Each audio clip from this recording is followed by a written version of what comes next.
Hey, what's up, guys? In this video, we're going to add some effects to the G House track that we've been working on in the past videos. And it's not going to need a lot of effects, just a couple impacts and splashes and some sweeps. Maybe throw on the endless smile effect to kind of give it a little extra anticipation for the builds. The track sounds pretty complete without it, but just to add that little, extra final layer of, shine and polish to it, it can use a couple elements to fill in some of these gaps that we have left here for just that purpose. So let's go ahead and take a listen to what we have so far in this track.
All right. So, there is, like I said, not a lot to do to this. I don't really think, or I think. And let's take a listen to the reference track that we're working with, which is Boom by Tiesto and Seven. So you can hear in the background, there's a couple impacts and some splashes that are really subtle, but they do fill in these gaps that kind of help the whole track come together. So we're going to be kind of doing similar techniques here. So first, let's go ahead and minimize most of these here. And then we're going to go ahead. We don't need this one. I don't know why there's a sub layer in there. We already have one. Okay, so we're going to go ahead and add a couple audio channels just to give a little group bus situation going on here. And we're going to go ahead and group these. name it effects, and then color code these two. Let's just throw pink on there. Why not? Okay, so we don't really need a MIDI track. Okay, so first we're gonna have a impact that we're gonna use to fill in this little gap right here, because you can hear in the track they have like a little impact right there, and then the drum fill comes in like that. So we need something similar. Let's go to how about EDM Essentials from Vengeance. There's always some good effects here. So we're gonna go to impacts here. Let's go ahead and try that one. That one's kind of good. And then let's see what we get. Let's lower the volume, make sure it's not, we don't want it, you know, really loud. We just want it subtle.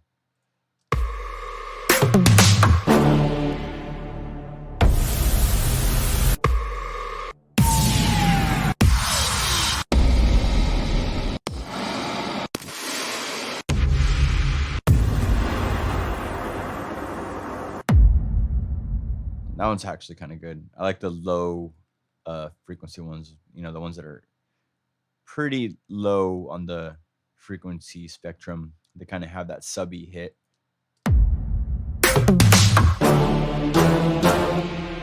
Okay, so we're going to layer that up with another one.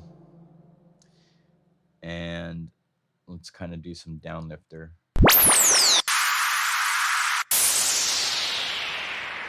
Something like that, but then let's really drop the volume on it.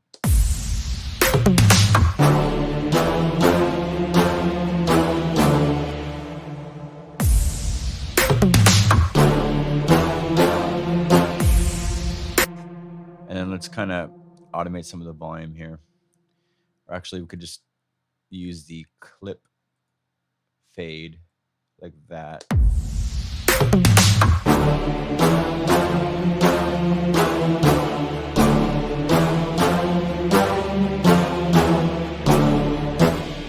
Okay, so we got that kind of filled out.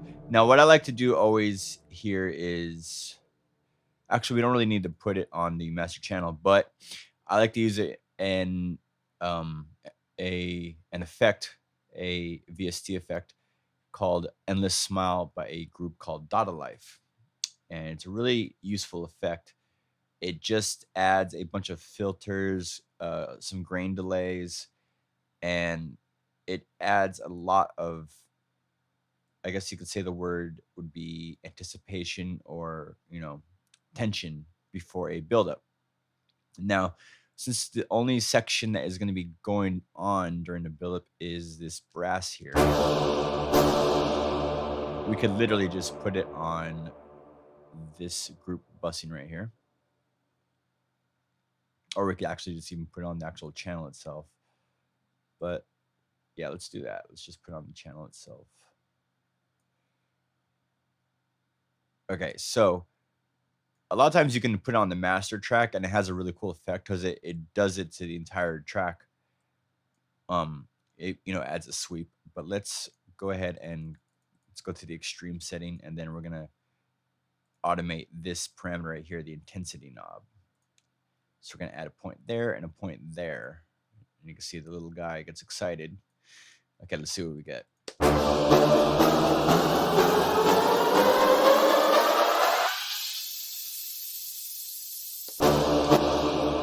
Now we want to kind of kill it before the drop hits, because otherwise it's going to be affecting the entire track, or not the entire track, but you want to like eliminate the effect right before the drop to kind of give the room for the fill.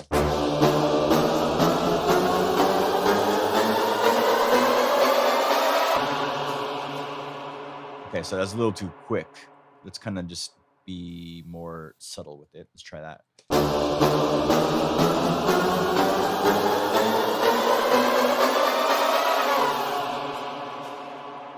Maybe not.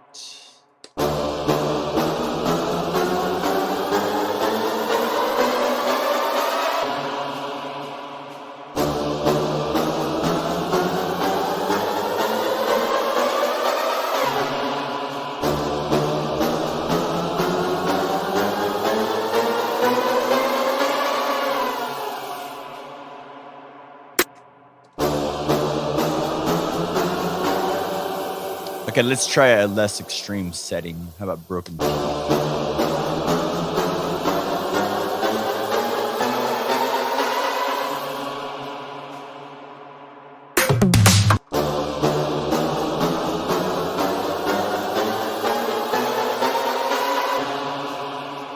Okay, so that could kind of work. Let's just kind of add this impact just to kind of fill in that little space where the effect ends. It might help it out.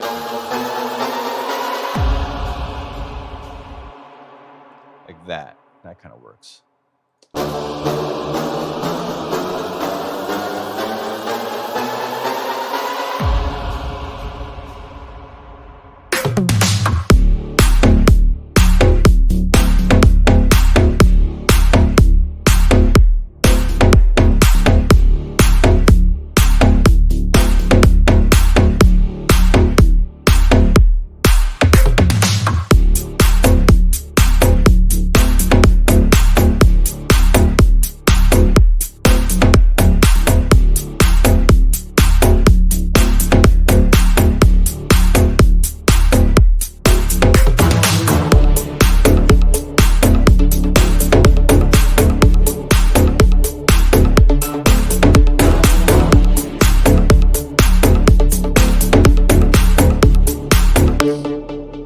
Okay, so far so good.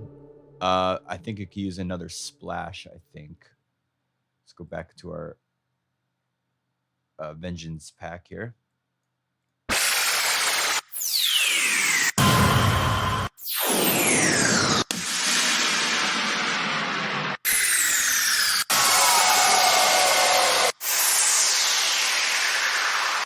Okay, so something like that could kind of work pretty good.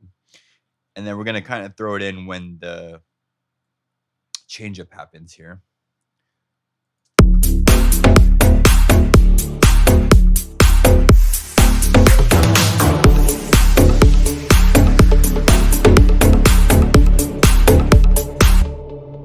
And then let's wash these out. I like to kind of just really wash them out sometimes so it extends the tail of the downlifter, if you will. And then we don't want it to be too exaggerated with the volume. So let's just bring that down a little bit.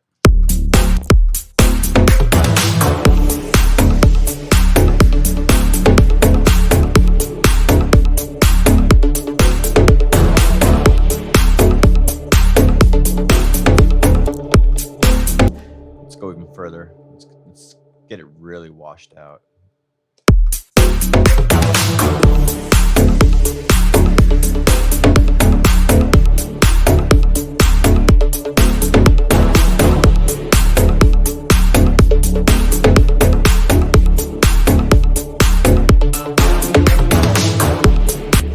All right, and then let's add another impact here before the second breakdown.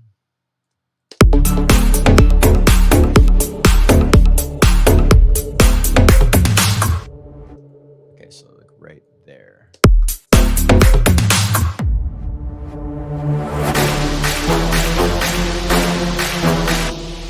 And then let's throw in another one of these right here.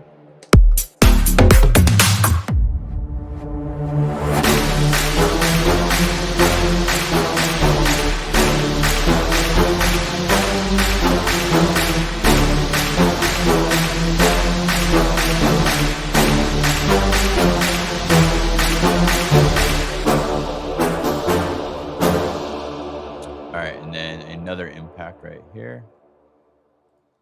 It's like these impacts kind of, like I said in the beginning of the video, they fill in the gaps to where there's just silence all of a sudden, or like a really dip in, things happening with the track.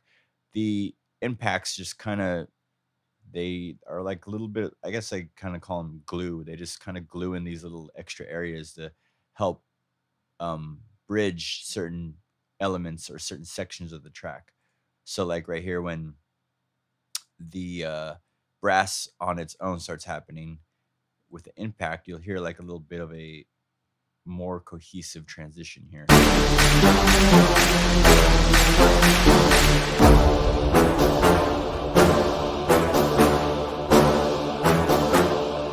So for instance, if we add another sweep right there with it,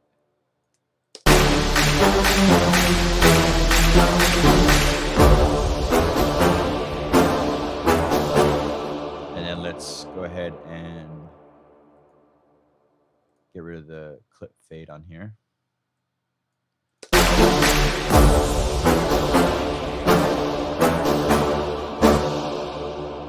Lower the volume.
So let's add one more impact to the very end right there.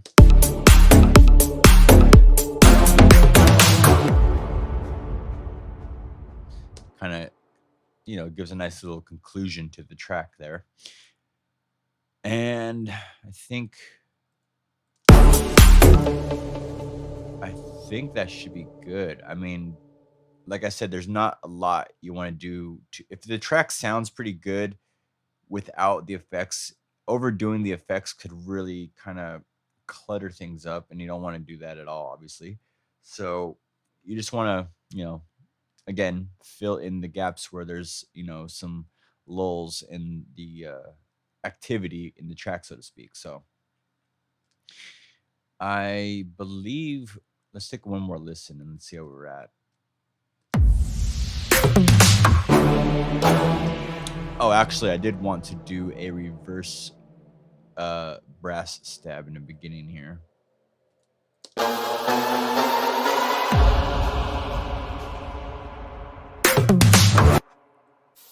Like right there.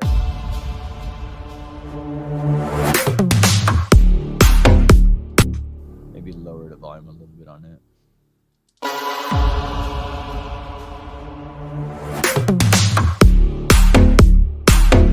All right, let's try it again.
Yeah, I think that is pretty much all we need for the effects section here. Um, it works pretty well. I like it a lot. So all we need to do now is mix it down and throw some mastering on there, and this one will be wrapped up. So I hope you learned something in this video. You know, as far as where to place the effects to get the best effect from the effect. And you know, I will see you in the next video. Thanks for watching.